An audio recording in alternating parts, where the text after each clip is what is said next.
13 à 18.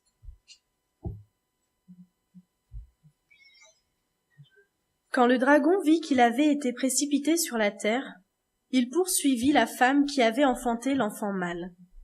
Et les 2 ailes du grand aigle furent données à la femme, afin qu'elle s'envolât au désert vers son lieu, où elle est nourrie un temps, des temps et la moitié d'un temps, loin de la face du serpent. Et de sa bouche, le serpent lança de l'eau comme un fleuve derrière la femme, afin de l'entraîner par le fleuve. Et la terre secourut la femme, et la terre ouvrit sa bouche et engloutit le fleuve que le dragon avait lancé de sa bouche. Et le dragon fut irrité contre la femme, et il s'en alla faire la guerre au reste de sa postérité, à ceux qui gardent les commandements de Dieu et qui ont le témoignage de Jésus. Amen. Je laisse maintenant la parole à Henri.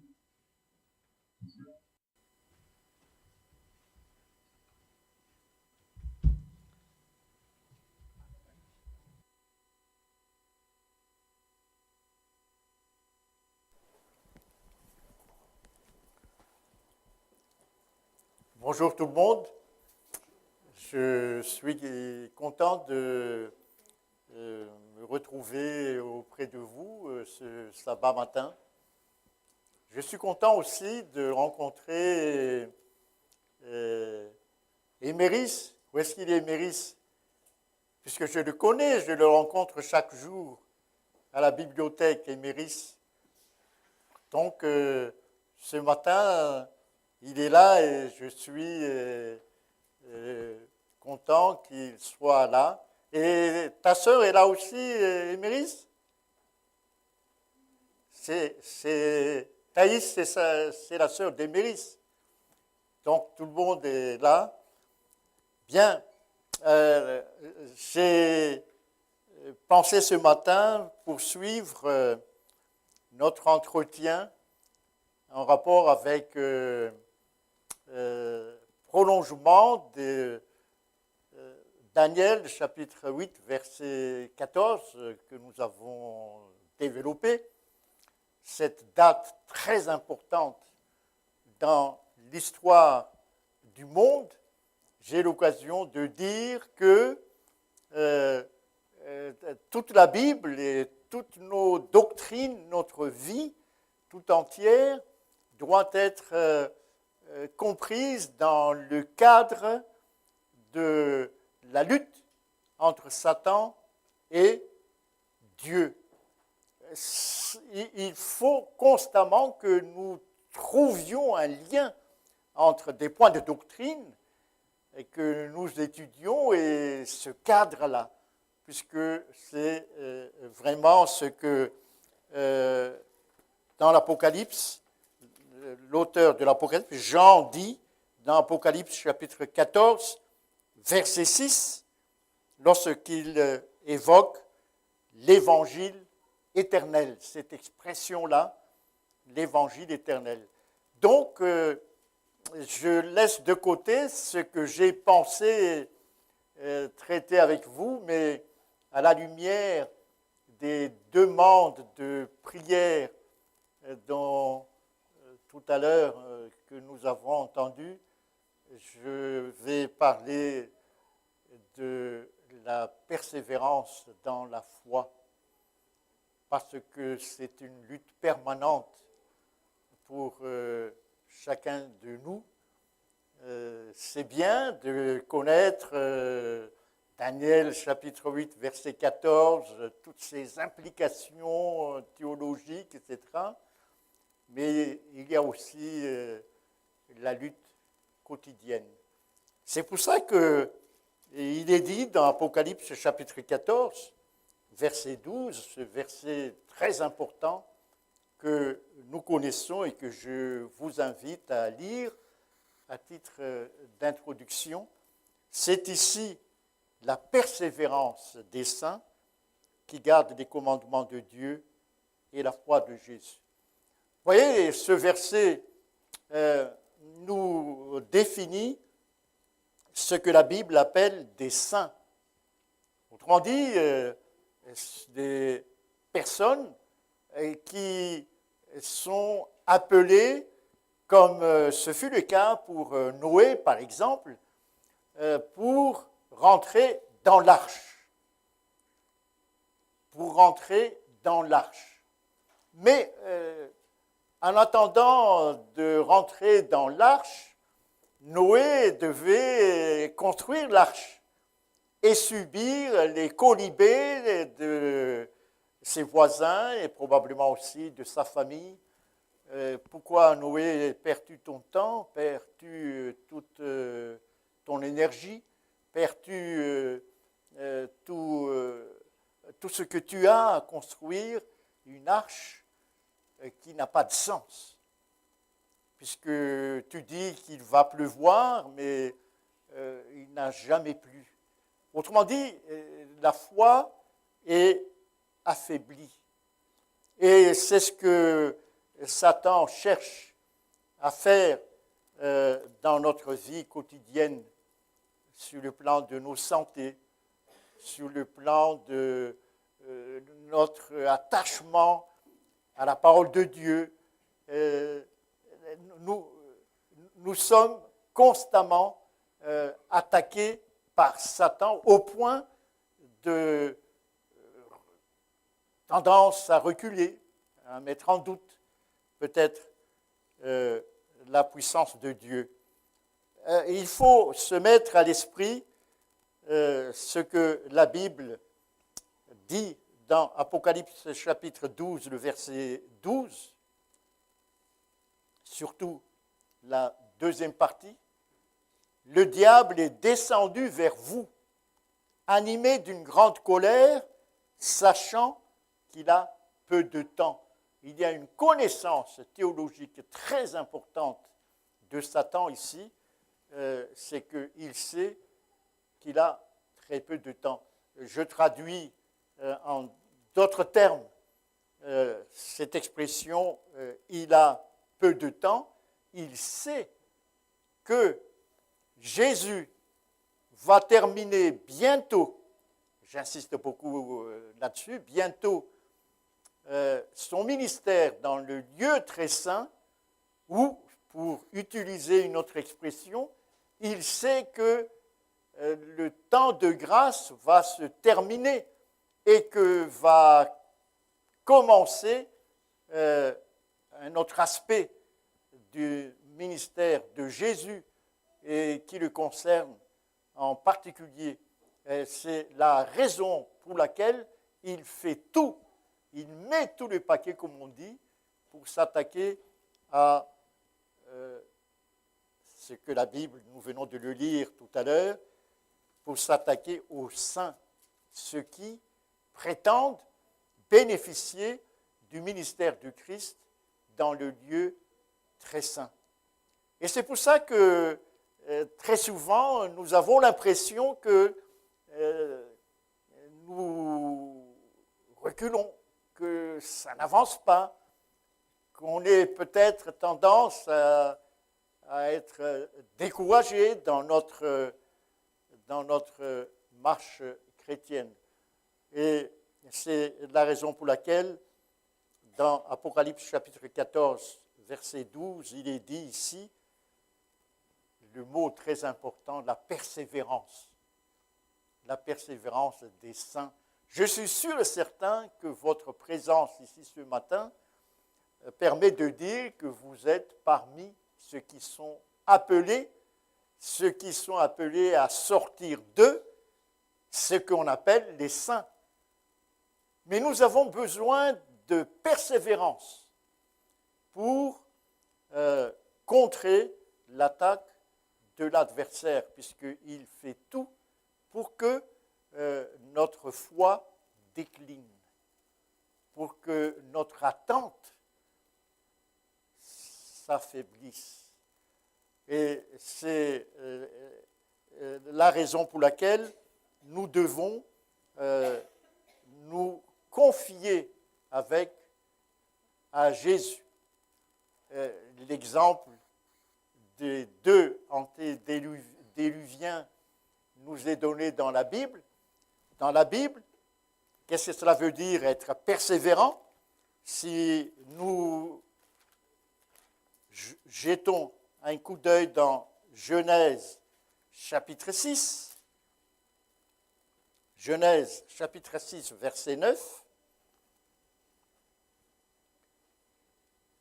la deuxième partie de ce verset 9, Noé était un homme juste et intègre dans son temps, et voici ce qui est extrêmement important pour nous, Noé marchait avec Dieu.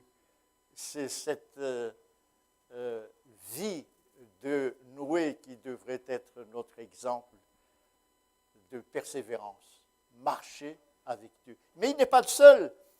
Dans Genèse chapitre 5, verset 24, Genèse chapitre 5, verset 24, il y a un autre qui a adopté la même persévérance que Noé. Enoch marcha, c'est exactement le même verbe. Enoch marcha avec Dieu et il ne fut plus parce que Dieu le prit. Et le verset 23 dit qu'il marcha pendant 365 années. J'allais dire 365 jours, mais non, c'est 365 années. Autrement dit, c'est cet exemple de persévérance, marcher avec Dieu, dont nous avons besoin aujourd'hui pour contrer les flèches de l'adversaire. Pour contrer les flèches de l'adversaire. Je souligne l'exemple que nous laisse dans Hébreux chapitre 11, l'exemple que nous laisse Abraham. Hébreux chapitre 11, verset 8. Exemple de persévérance, de marche. C'est par la foi qu'Abraham, lors de sa vocation, obéit et partit pour un lieu qu'il devait recevoir en héritage et qu'il partit sans savoir où il allait.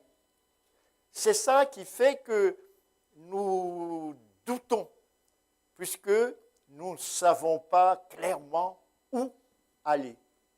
Et c'est ici que nous avons besoin d'avoir la foi et l'obéissance d'Abraham. Il ne sait même pas où aller, et il obéit. Dieu lui dit, va là-bas, et il y va. Il ne mesure pas ni les dangers, ni les inconnus dans cette marche. C'est un exemple concret de marche avec Dieu, de persévérance. Le verset 9, c'est par la foi qu'il vint s'établir dans la terre promise, comme dans une terre étrangère, habitant sous des tentes, ainsi qu'Isaac et Jacob, les co-héritiers de la même promesse, dans une terre étrangère. Vous voyez, ce sont des expressions qui sont hostiles. La plupart du temps, nous voulons avoir des certitudes dans notre marche, dans les différentes étapes de notre existence. Ce n'est pas le cas pour Abraham dans sa marche. Et c'est le cas aussi, nous l'avons souligné il y a un instant, de Noé lorsque Dieu lui a demandé de construire une arche,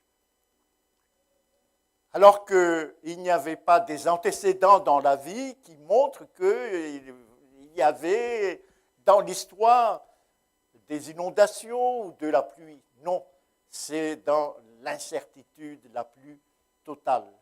C'est ça la demande de la foi que Dieu demande pour nous, cette incertitude, ce brouillard. Mais il faut aller, comme c'est marqué dans le verset 8, par l'obéissance. Lorsque Dieu dit « avance et marche », lorsque Dieu appelle, vas-y Abraham, il n'a pas hésité. Vous voyez, le verset 10, Hébreux chapitre 11, le verset 10, car Abraham attendait la cité qui a de solides fondements, celle dont Dieu est l'architecte et le constructeur. Voilà ce qui soutenait la marche d'Abraham. Il attendait la cité qui a de solides fondements, celle dont Dieu est l'architecte et le constructeur. Autrement dit, en d'autres termes, qu'est-ce qui soutenait la marche d'Abraham? C'est cette vision de l'avenir, la cité que Dieu réserve à ses saints. C'est ça qui soutenait Abraham.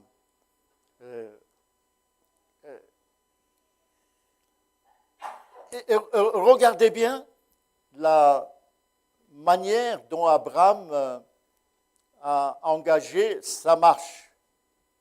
C'est le verset 13.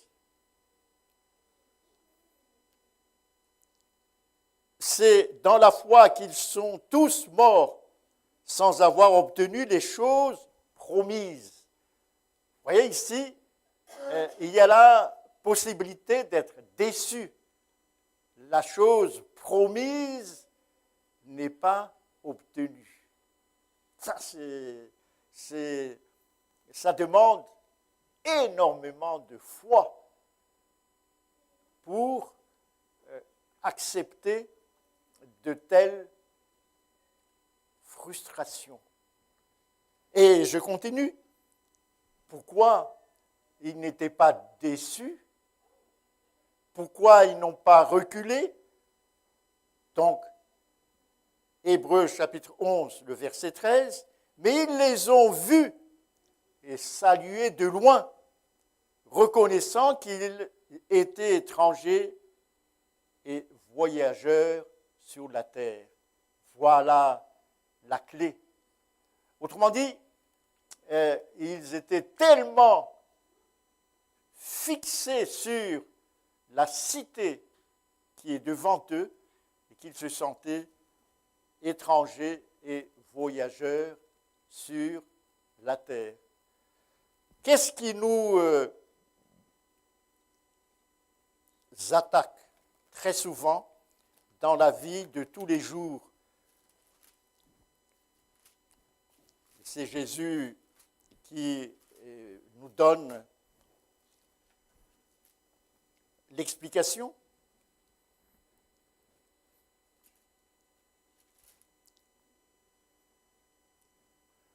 Dans Matthieu chapitre 6, verset 25, « Ne vous inquiétez pas », c'est ça l'inquiétude qui nous ronge, « ne vous inquiétez pas pour votre vie, de ce que vous mangerez, ni pour votre corps, de quoi vous serez vêtus. La vie n'est-elle pas plus que la nourriture et le corps plus que le vêtement? Oui, c'est ça donc notre mal spirituel, les inquiétudes. Ce que n'avait pas du tout Abraham dans sa marche. Il va dans le brouillard. Et le verset 26, actuellement c'est le printemps, nous avons très souvent le plaisir, puisque nous habitons à la campagne, d'écouter les oiseaux du ciel. Et Jésus nous invite à regarder les oiseaux du ciel, le verset 26. Regardez les oiseaux du ciel, ils ne sèment ni ne moissonnent, et ils n'amassent rien dans des greniers. Et votre Père céleste les nourrit. Et voici ce que dit Jésus, ne valez-vous pas beaucoup plus qu'eux? Autrement dit, Ne vous inquiétez pas pour le lendemain. Chaque jour suffit sa peine. Le verset 27. Qui de vous, par ses inquiétudes, peut ajouter une coudée à la durée de sa vie? Et pourquoi vous inquiétez au sujet du vêtement? Considérez comment croissent les lys des champs, les primes verts qui sont autour de nous actuellement. Jetez-y un coup d'œil. Ils ne travaillent, ils ne filent. Et cependant, je vous dis que Salomon même, dans toute sa gloire, n'a pas été vêtu comme l'un d'eux. Et le verset 30. Si Dieu revêt ainsi l'herbe des champs, les primes verts, qui existent aujourd'hui et qui demain, dans 15 jours, sera jeté au four, ne vous vêtira-t-il pas à plus forte raison, gens de peu de foi? Voyez ici, Jésus nous réprimande en disant clairement, gens de peu de foi, il ne faut pas que nous tombions dans ce travers. Il faut garder la foi. Et le verset 31, ne vous inquiétez donc point et ne dites pas que mangerons-nous, que boirons-nous, de quoi serons-nous vêtus? Ah, ça ce sont les inquiétudes, surtout pendant ces moments difficiles que nous vivons aujourd'hui, lorsque vous écoutez les politiciens dans leur propagande électorale, ils vous disent tous de ne pas s'inquiéter puisqu'ils ont des solutions pour résoudre vos problèmes de chômage, etc. Ne les croyez pas, croyez en Dieu, puisque c'est Dieu qui prend en main votre marche. C'est Dieu qui prend en main votre vie. Et le verset 32, car toutes ces choses, ce sont les païens qui les recherchent. Votre Père céleste sait que vous en avez besoin. Et ça, c'est extrêmement rassurant. Votre Père céleste sait que vous en avez besoin. Mais qu'est-ce qu'il faut faire? Mettre de l'ordre dans nos valeurs.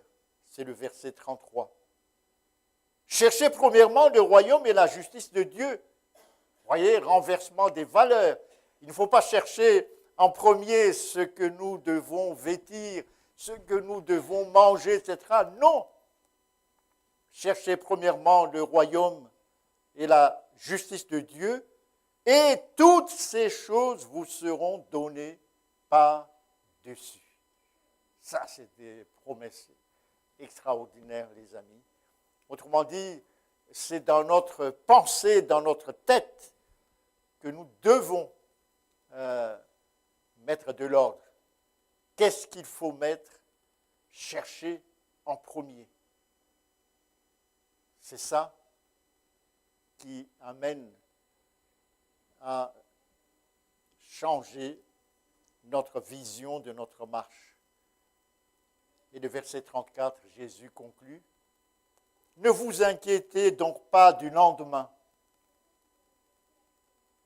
Autrement dit, il ne faut pas que notre esprit soit constamment pris dans les soucis du lendemain. Ce n'est pas le cas d'Abraham. Il marchait dans le brouillard, nous l'avons lu tout à l'heure dans Hébreux chapitre 11. Il ne savait pas où aller. Il se posait certainement des questions en disant, mais j'ai quitté ma famille, c'est marqué dans la Bible, il a quitté sa famille, son pays. Imaginez-vous, il est totalement étranger dans sa marche, mais il obéissait à Dieu. Peut-être que Dieu lui a donné ce verset-là, versets 33 et 34, « Cherchez premièrement le royaume et la justice de Dieu, et toutes ces choses vous seront données par-dessus. » le verset 34. Ne vous inquiétez donc pas du lendemain. C'est inutile. Tu te fatigues pour rien. Si toute la journée tu t'inquiètes du lendemain. Et pour quelle raison? Car le lendemain aura soin de lui-même. À chaque jour suffit sa peine. C'est comme cela que nous devons vivre, les amis. Et Jésus, dans Matthieu chapitre 7, versets 7 et 8, dit, et je conclus là-dessus, « Demandez, et l'on vous donnera. Cherchez, et vous trouverez. Frappez, et l'on vous ouvrira. » Et il assure, le verset 8, « Car quiconque demande, reçoit. Celui qui cherche, trouve. Et l'on ouvre à celui qui frappe. » Que Dieu nous soutienne dans notre marche de tous les jours. Ne vous inquiétez de rien. Amen.